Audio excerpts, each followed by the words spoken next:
Hola a todos, hola chicos, hola chicas, me alegro de saludaros de nuevo, espero que estéis bien, que estén bien vuestras familias y hoy vamos a comenzar un bloque nuevo dedicado a las células y a los virus. Yo sé que sabéis muchas cosas de las células, pero este año nos vamos a dedicar a algunos detalles que quizás sabéis algo menos.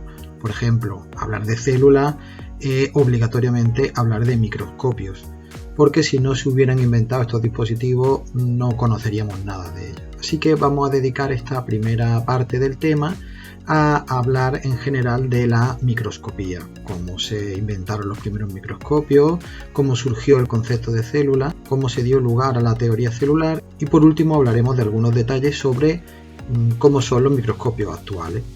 No se sabe exactamente cuándo se inventó el primer microscopio, pero una de las primeras hace referencia a Zacharias Janssen, que fue un fabricante de lente holandés.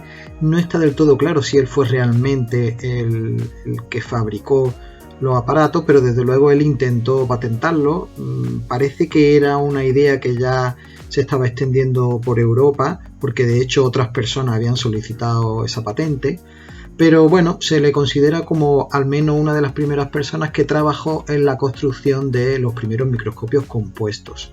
Se le llama así porque son microscopios que tenían más de una lente y se calcula que se fabricaron hacia 1595. En un dibujo de los mismos podéis ver la estructura, es un microscopio que parece más un catalejo que los microscopios como estamos acostumbrados a verlo ahora, pero veis que poseía dos lentes que conseguía de esta manera una mayor capacidad de aumentar la imagen. El siguiente científico al que se le atribuye la invención de algunos tipos de microscopios es un viejo conocido vuestro, ya hemos hablado mucho de él cuando estábamos con los temas del estudio del universo, y es nada más y nada menos que Galileo Galilei. Además de ser famoso por la construcción y uso de sus telescopios, Galileo también es conocido porque diseñó, no sabemos realmente si él fue quien lo fabricó manualmente, probablemente más que él lo hicieron algunos artesanos de la época, pero desde luego él diseñó algunos microscopios como este que estáis viendo en la imagen. Eran aparatos que no solamente cumplían con la función para la que estaban fabricados, sino que además eran objetos en los que se cuidaba mucho su aspecto estético. Además, se da la circunstancia que en relación con su microscopio fue la primera vez que se usó este término, porque como veis, él a estos aparatos los llamó occhialinos. Pero en 1625, tiempo después, cuando estos aparatos se presentaron en la Academia del Liceo, Johannes Faber fue la primera persona que se sepa que utilizó este término de microscopio para referirse a este tipo de aparato. El aparato en sí es bonito, pero donde se aprecia la calidad técnica que tiene es cuando se hace un análisis mediante rayos X. Fijaros qué curioso esta imagen que estáis viendo aquí. Aquí vemos el aparato desde fuera, esto es un microscopio original de la época, y aquí a la izquierda estáis viendo su estructura mediante una radiografía. Fijaros cómo se aprecian las tres lentes que tiene. Fijaros, es un microscopio compuesto, pero no de dos, sino de tres lentes. Estas lentes son, por una parte, esta de aquí arriba, que sería el ocular. Un poquito más abajo tendríamos una nueva lente que no se usaba en los microscopios hasta entonces, que era la lente de campo, y una tercera lente que sería el objetivo. Esta lente de campo tenía una función importante, que es que aprovechaba mejor el campo visual, porque sin ella parte de los rayos que pasaban por el objetivo se escapaban, salían fuera del ocular, con lo cual se reducía y se distorsionaba un poco más el campo de visión que se apreciaba sin esta lente. El siguiente científico al que vamos a hacer referencia es este que estáis viendo aquí, Robert Hooke, que quizá os suene porque lo hayáis visto en física. De hecho, este científico fue un gran experimentador y destacó no solamente en biología, sino especialmente en otros campos científicos. Se dan varias circunstancias curiosas. Por ejemplo, no hay ningún retrato real de él. Esto que estáis viendo en la imagen es un retrato que realizó un artista basándose en las descripciones, en las pocas descripciones históricas que hay de él, porque realmente no se conserva ningún retrato. Y además fue un gran conocido de Newton. Se puede decir que fue un rival porque, aunque tuvieron una cierta relación de amistad, llegaron también a rivalizar bastante, sobre todo cuando Newton anunció su teoría de la gravitación, en la cual, o sobre la cual, Hooke reivindicaba que tenía también cierto protagonismo. Él argumentaba que parte de la idea sobre la gravitación universal de Newton en realidad se la había inspirado, se la había transmitido él. Y sin embargo, pues no aparecía en el famoso libro Principia de Newton, donde se presentaba esta teoría. No se sabe realmente cómo es la historia, vamos, por lo menos yo no conozco más detalles, pero desde luego a Hooke tampoco es que le hiciera falta resaltar en el campo de la gravitación universal, porque él hizo bastantes méritos en otros campos. Por ejemplo, él trabajó con microscopios compuestos también, veis que el aspecto va cambiando poco a poco.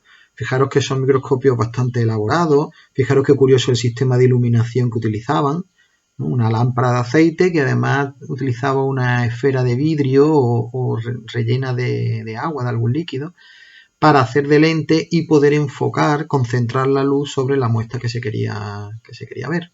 Además, Hooke fue la primera persona, el primer científico que utilizó el término de célula para referirse a este concepto nuevo.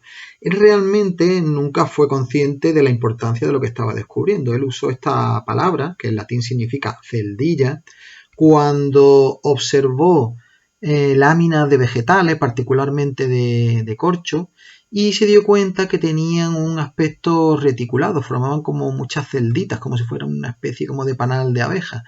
Y se le ocurrió utilizar la palabra célula para referirse a esas celdillas. De manera que en su famoso libro Micrografía, que es un libro que reúne muchos dibujos de observaciones que él hizo mediante el microscopio, aparece este término y bueno, a él le debemos el término de célula que ha llegado a tener esa trascendencia tan grande en la biología. El siguiente científico que he obligado a nombrar cuando se habla de microscopía es Anton van Leeuwenhoek. Bueno, yo le he dicho científico, pero realmente era otro comerciante, un comerciante holandés de tejido. Se puede decir que era científico aficionado. La verdad es que elaboró unos microscopios simples, pero muy potentes. Él se basó en el diseño de unas lupas que usaban los comerciantes de tejidos para poder apreciar la calidad de la trama del tejido, pero en lo que él destacó fue en que aprendió a fabricar lentes de una gran calidad. Eran microscopios simples, tenían una sola lente, pero a pesar de eso tenían una gran capacidad de aumentos con una resolución, ya veremos lo que es eso, bastante buena. Con lo cual, digamos que eran aparatos sencillos de construir en comparación con otros microscopios, pero que ofrecían una calidad de imagen muy buena. Tanto es así que Leeuwenhoek se hizo famoso por las láminas que dibujó sobre las observaciones que hizo en multitud de campos. Dibujó microorganismos de aguas de charca, filamentos de hongo, espermatozoides. Todo eso lo dibujó y lo envió a la Royal Society de Londres, que por aquella época era como uno de los referentes científicos del mundo. Y aunque todos conocían el carácter amateur de Leeuwenhoek, la verdad es que no tardaron en reconocer el talento, el mérito de Leeuwenhoek para realizar imágenes microscópicas que eran de las mejores y de las más interesantes que se habían hecho hasta entonces. Lo cierto es que durante décadas, durante siglos incluso, se empezaron a acumular observaciones de microscopio y se vio que se mirase donde mirase y que hubiera seres vivos, siempre aparecían células. En aguas de charca, en animales, en vegetales, en todo tipo de muestras de seres vivos aparecían las células. En definitiva, donde quiera que se observaran seres vivos microscópicamente, se encontraban células. Y esto, al cabo del tiempo, llevó a que estos dos científicos que estáis viendo aquí elaboraran una teoría, que más que una teoría se puede decir que es casi una conclusión científica sobre los seres vivos, que se ha convertido en uno de los pilares fundamentales de la biología. Es la teoría celular, que se enunció entre 1838 y 1839. Primero lo hizo Jacob Schleiden, que era un botánico, es decir, estudiaba plantas, y poco después amplió su idea Theodor Schwann, que era zoólogo, se dedicaba al estudio de los animales, pero que llegó a las mismas conclusiones que Schleiden, solo que aplicada a los animales. La teoría, en pocas palabras, se puede resumir en que la célula es la base de todos los seres vivos.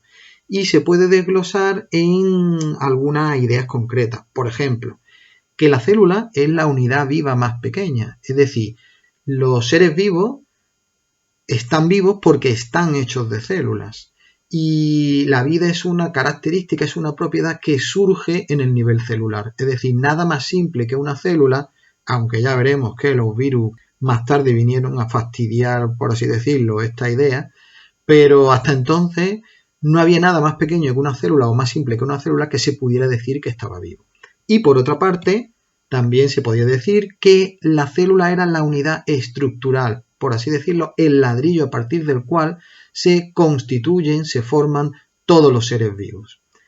No solo eso, años más tarde, otro científico, Rudolf Virchow, añadió otra idea más a la teoría, que podemos decir que la redondea, que la completa, y es que llegó a la conclusión de que toda célula procede de otra célula, por lo que las células son también la unidad reproductiva.